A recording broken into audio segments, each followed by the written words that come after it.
Olá pessoal, aqui é professor Fernando. Hoje com nossa aula de física sobre espelhos esféricos, tá? Certo? Nós temos os espelhos planos, né? E temos também a parte dos espelhos esféricos, certo? Então vamos lá. Nós temos aí algumas imagens de espelhos esféricos, né? Você está percebendo aqui nessa imagem, ó, e o objeto está próximo do espelho, e aí o espelho fez com que o objeto aumentasse, né? A sua imagem ficasse maior. Aqui a gente tem geralmente os espelhos retrovisores das motos, né? Que também são esféricos, certo? A gente tem aqui crianças na frente de espelhos esféricos que estão deformando a imagem, né? Certo? Tudo isso são exemplos de espelhos esféricos, ok?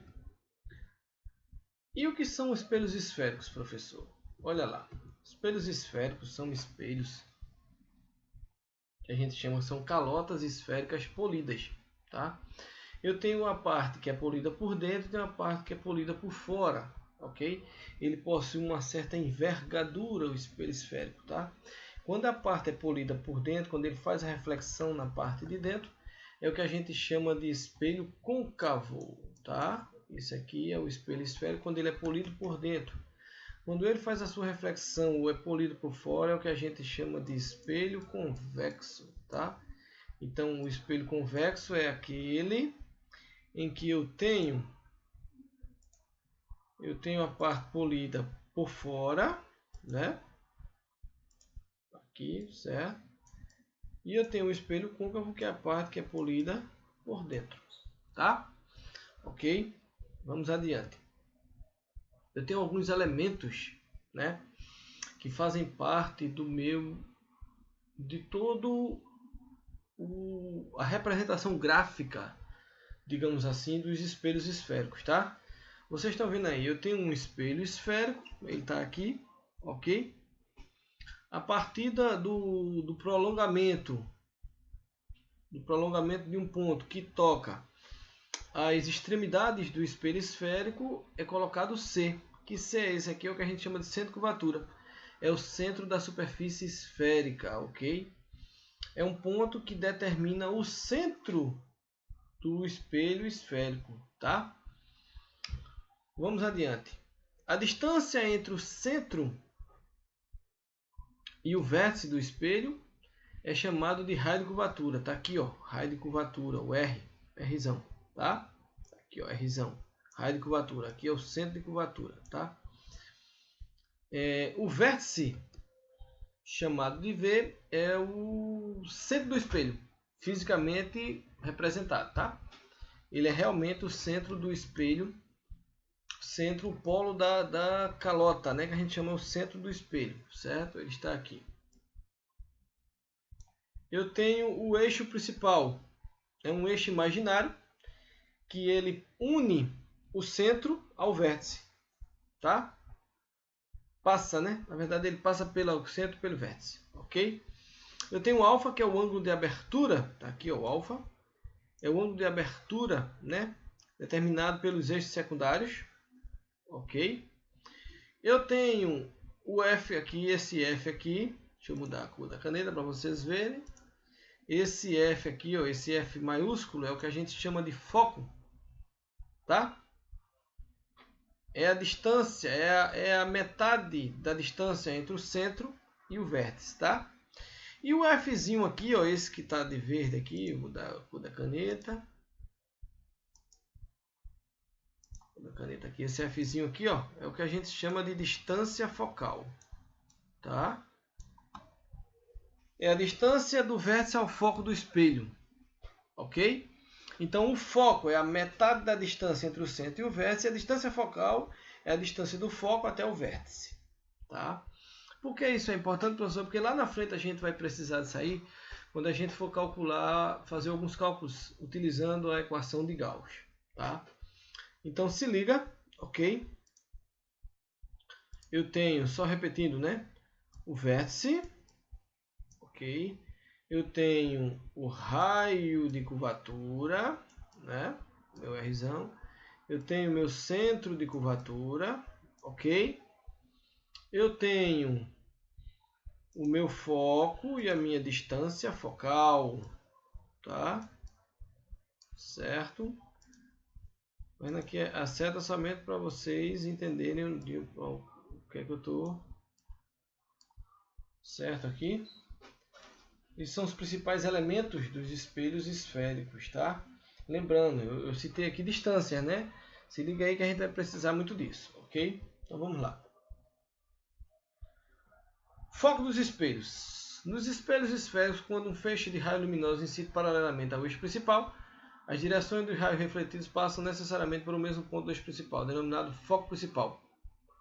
Então eu tenho aqui um espelho esférico côncavo, não é isso? Ó.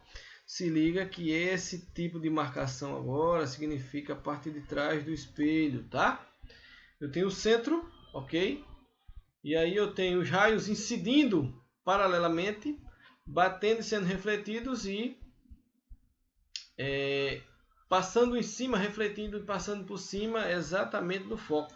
Então, no espelho côncavo, a gente chama o foco de real. Por quê, professor? Porque é formado na frente do espelho, ok? Em um espelho convexo, aqui eu tenho a traseira do espelho, ó, os raios batem, refletem o prolongamento dos raios, incidem sobre um ponto, que é o foco. No espelho convexo, a gente chama do foco de virtual. Por quê?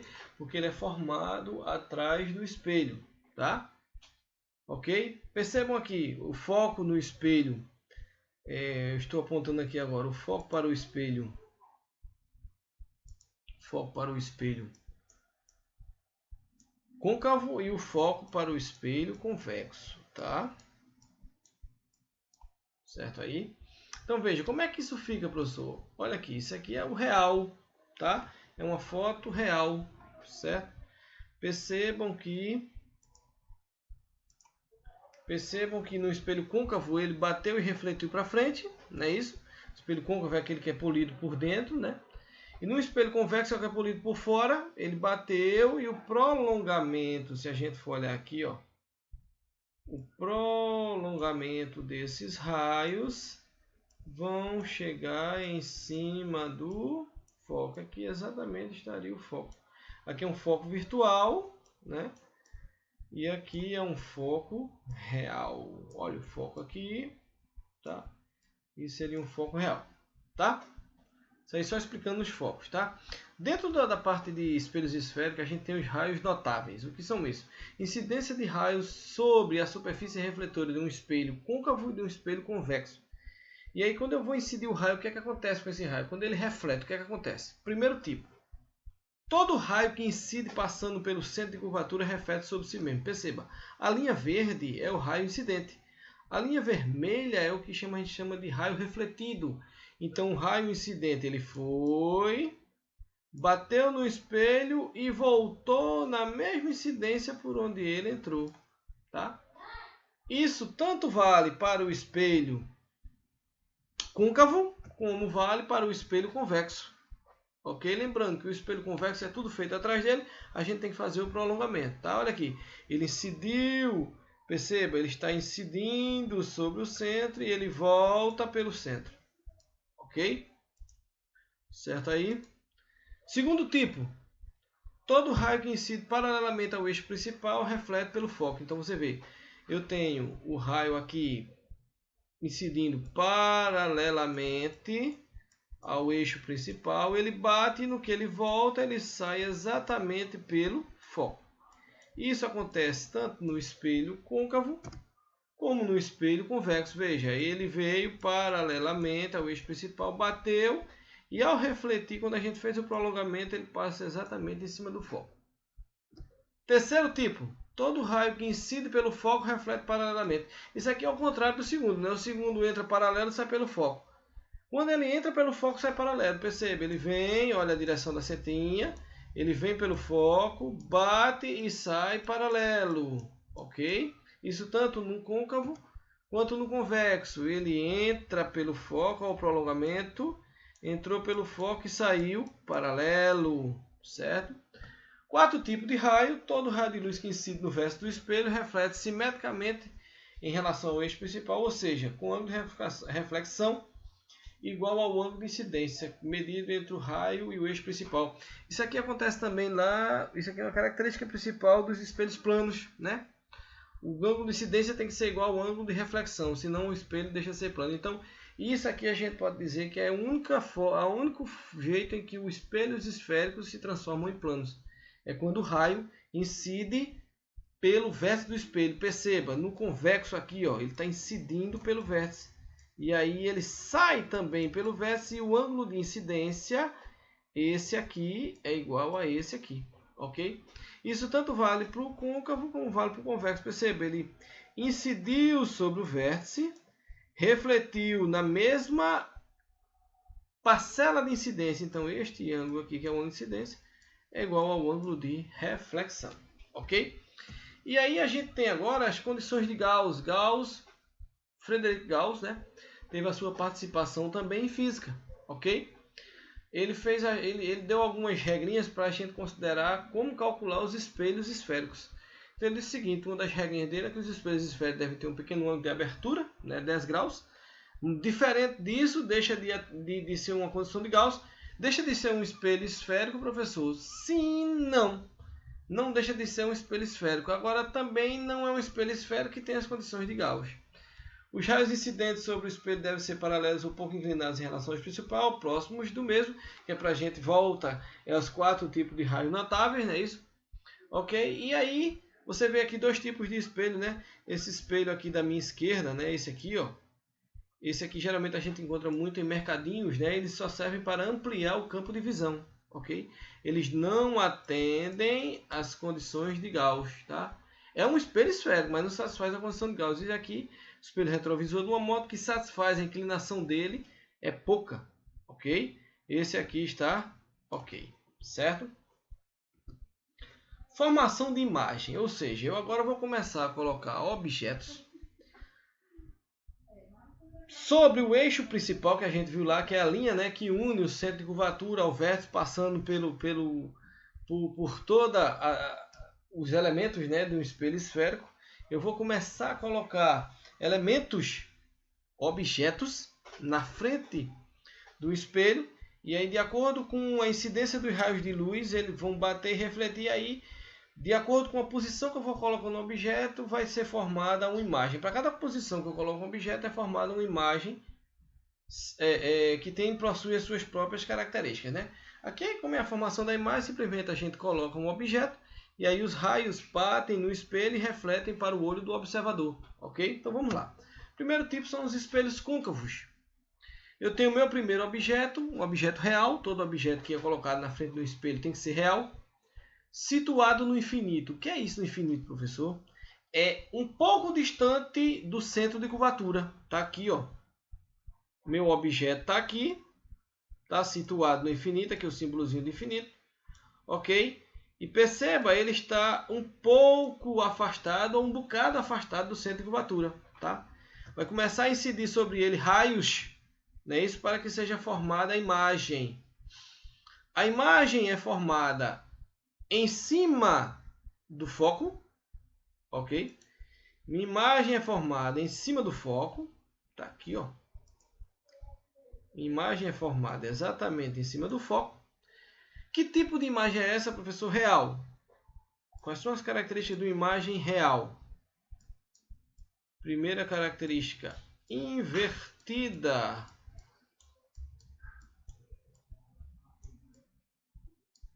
Toda imagem real, ela é invertida, ok? E toda imagem real, ela é formada na frente do espelho, ok? Formada na frente do espelho, tá? Certo? Então, de um objeto real situado no infinito, que infinito é esse, professor? É muito longe? Não. Não é muito longe, também não é perto do centro de curvatura. É um pouco afastado.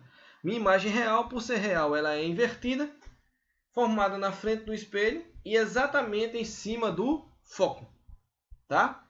Tá aqui, ó, meu ID imagem, ok? Vou aproximar mais o meu objeto, perceba, eu vou aproximar ele mais do meu espelho, ou seja, vou deslocar ele da esquerda para a direita.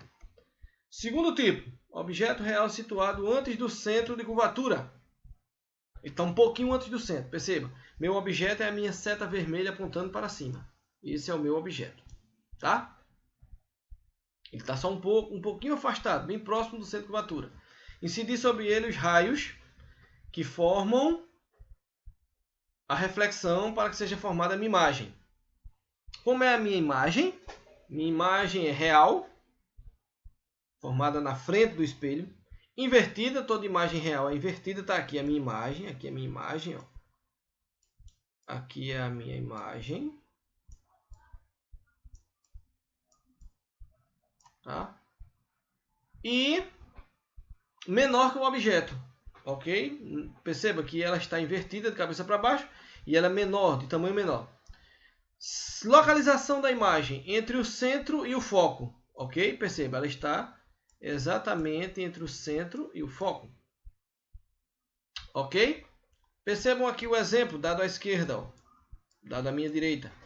Existe uma lanterna que está com uma seta desenhada sobre ela. Ela aponta para uma superfície refletora, que é um espelho côncavo. Ok? E a partir daí ele reflete, ó lá, menor, invertida, e entre o centro e o foco. Ok? Vou aproximar mais ainda a minha imagem. Ó, ótimo! Olha lá, que beleza, ó.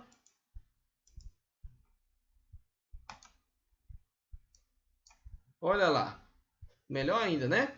Veja, espelho, esférico, côncavo, está aqui a velinha de cabeça para baixo, aqui é o objeto, né? Refletiu aqui, ela de cabeça para baixo, menor. Certo? Vamos aproximar ainda mais. Vou colocar o objeto exatamente em cima do centro de curvatura. Está aqui, meu objeto, coloquei em cima do centro. Os raios de luz incidem sobre o meu objeto, passam pelo espelho e refletem, não é isso? Então, onde é a minha imagem? Minha imagem é real, toda imagem real é invertida. Está aqui minha imagem, ó. Tá? Real, invertida e igual ao objeto, ou seja, do mesmo tamanho do objeto. E em cima do centro de curvatura. Então é como se a gente tivesse feito somente uma simetria dele, né? Uma simetria vertical. Ok? E aí a gente tem aqui, ó, esse exemplo, vocês percebam. Aqui e aqui, tá? São parecidos. Ok? São iguais, na verdade, né? Certo? Quando a gente colocou aqui, ele está em cima do centro. A imagem foi real e invertida do mesmo tamanho, tá? Vamos aproximar ainda mais o objeto. Coloquei o objeto agora entre o centro e o foco. Estou aproximando, né? Aqui está o meu objeto. Ok?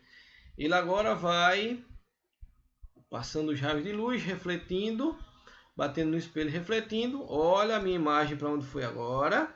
Minha imagem real, né? Toda imagem real é invertida de cabeça para baixo e ela é maior do que o meu objeto. Percebam, a minha imagem ficou maior do que o meu objeto e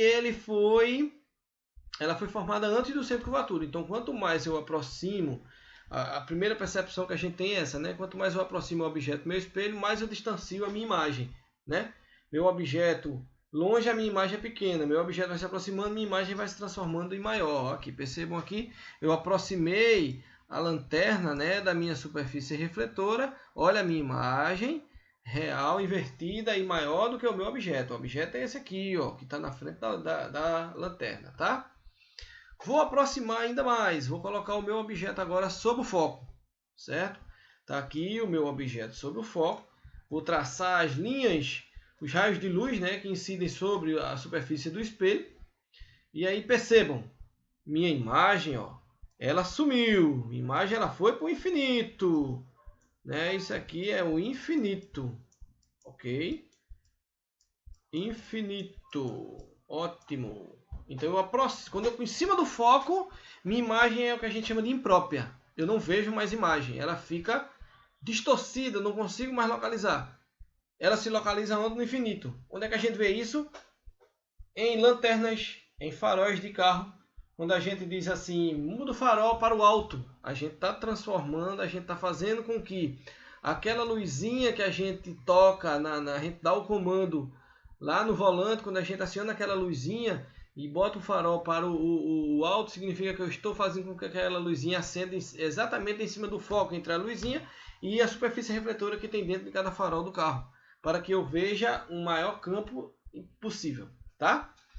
Vamos aproximar mais ainda. Vou aproximar agora, vou colocar entre o foco e o vértice, tá? Aqui meu objeto, entre o foco e o vértice, né? Vou traçar os raios de luz, ok? Veja, eu me aproximei tanto, que minha imagem não conseguiu mais ser formada na parte real, né? Minha imagem passou a ser virtual. Que imagem virtual é essa, professor? Formada atrás do espelho. Por quê? Quando eu aproximei ele do espelho, ele ficou entre o foco e o vértice, eu não consegui mais formar imagem nenhuma. Então minha imagem passou a ser virtual. Toda imagem virtual ela é direita, ou seja, no mesmo sentido do objeto e maior do que o objeto. Ok? Percebam aqui no exemplo, ó. Olha o exemplo aqui, ó. Eu aproximei tanto que a imagem que estava aqui era bem pequenininha, lembra? E ela ficou agora, olha o tamanho da seta que formou aqui. Certo? Então esse último exemplo aqui é a única vez em que o espelho côncavo faz uma imagem virtual. O resto, tirando a parte em que ele fica em cima do foco, que é imprópria, o resto são todas imagens reais. Tá? Tá aí, ó. Ok? Agora dá pra gente ver bem tranquilo, né? Ok? Eu botei a vela bem próxima ao espelho côncavo, né? Entre o foco e o vértice. E aí ele ampliou a imagem, certo? Vamos para a próxima. Agora a gente entra na parte dos espelhos convexos. No espelho convexo não tem vários tipos, não. Ele possui apenas um tipo de imagem. Como assim, professor? Onde eu colocar o meu objeto real na frente do espelho, ele só vai me dar um tipo de imagem. Está aqui meu objeto, na frente do espelho. Os raios de luz decidiram e formou uma imagem. A imagem é virtual. Toda imagem virtual é direita e ela é menor do que o objeto. E ela se situa entre o foco e o vértice do espelho. Ok? Lembrando que se é um espelho convexo, tudo é formado atrás dele. Ok? Percebam o vértice, o foco, o centro de curvatura, tudo isso atrás do espelho. Certo até aí? Percebam aqui nesse exemplo, ó, o bonequinho está colocado na frente e ele está bem pequenininho dentro do espelho. Certo? Virtual, ó, todos dois apontam para cima, direita e menor. Certo? E onde eu colocar o meu objeto na frente do espelho convexo, em qualquer lugar que eu coloque, ele só vai me dar esse tipo de imagem. Vocês lembram? Bom, tá aí. Ok, mais um exemplo. Ok, da velinha. Vocês lembram que eu tinha falado com vocês sobre a equação de Gauss, né? A equação de Gauss faz com que a gente descubra distância focal, distância do objeto, distância da imagem, ok? Tá aqui, ó. A equação de Gauss é essa aqui, ó. 1 sobre F é igual a 1 sobre P mais 1 sobre P'. Quem é F, professor? F é a distância focal. Quem é a distância focal? A distância entre o foco e o vértice. Ok? Quem é P, professor? P é a distância do objeto. O objeto é aquele que fica na frente do espelho. Ok? E quem é P'? P' é a distância da imagem, aquela que quem fabrica é o espelho. Após os raios de luz incidirem sobre o objeto, existe a formação da imagem. Então ele me diz que 1 sobre F, né, ou 1 sobre a distância focal, é igual a 1 sobre P mais 1 sobre P'. Tá? E eu lembro lá a vocês que a distância entre o centro de curvatura e o vértice é chamada de raio, né? Raio de curvatura, ok? Só que a distância focal é a distância entre o foco e o vértice, que é a metade do raio. Tá aqui, ó. Isso aqui ajuda muita gente, tá? Distância focal, também eu posso calcular através de R sobre 2. Ou, se eu fizer um meio pelos extremos, eu posso dizer que meu raio de curvatura é igual a 2 vezes a distância focal. Tá? Isso aqui também a gente usa bastante. Tá? Ok? Apenas um lembrete aqui, né? Bota aqui na conversão em reais. Toda imagem real é positiva e toda imagem virtual ela é negativa. Tá? E aí, para encerrar, a gente tem aqui o que a gente chama de ampliação ou aumento linear. Tá? a gente também usa quando a gente quer saber o tamanho da imagem ou o tamanho do objeto, tá? Então, meu A é o A de ampliação, é uma grandeza dimensional, porque o I passa a ser o tamanho da minha imagem, o I passa a ser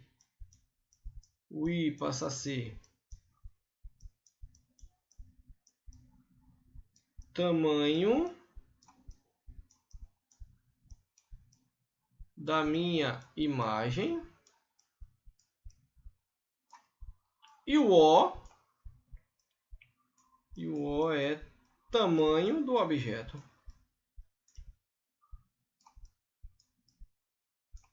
Tamanho do objeto. Ok? Então eu vou ter meu A é uma ampliação. Quantas vezes a imagem foi ampliada a partir do objeto, quantas vezes a imagem foi diminuída a partir do objeto. Meu I é o tamanho da minha imagem e meu O é o tamanho do meu objeto. A gente já viu que P' é a distância da imagem e P é a distância do objeto. Então aqui eu tenho a ampliação, eu posso utilizar I sobre O, que é o tamanho da imagem dividido pelo tamanho do objeto, ou menos P' sobre P, menos a distância da imagem dividido pela distância do objeto. Ou eu posso utilizar, geralmente a gente utiliza muito esses dois. Tá? Dependendo do problema, às vezes a gente quer dividir, achar P' já tem I, O e P. Ok? Então a gente já joga direto nesse tipo de... na verdade, nessa proporção, né? Que é uma igualdade de frações. Ok? Então, pessoal, essa parte aí de espelhos esféricos, ok? A gente tem que ter muito cuidado naqueles detalhes da formação da imagem, né? Para a partir daí a gente começar a resolver os exercícios, ok? Espero que vocês tenham entendido, né? Valeu!